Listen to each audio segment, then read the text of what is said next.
Hi everybody, today's video I'm making here while I'm walking along a shopping plaza going over to a little shop, and I thought, hey, let's make the video now.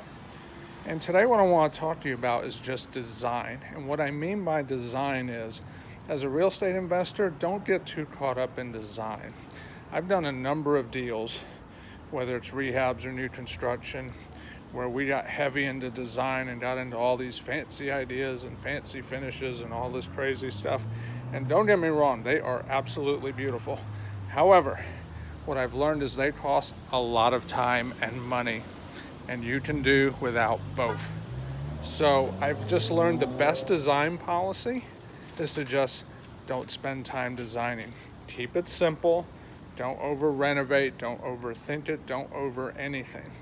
Keep it simple, because when you go to sell, if your property's a little bit basic, you can sell them on upgrades.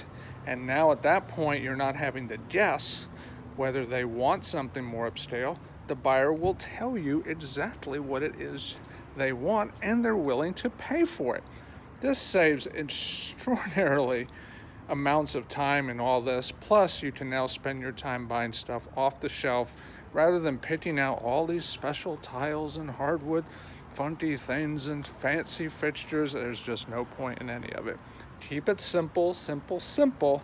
Let the buyer tell you what they want to upgrade. You build them for it, and you can get your projects done much faster.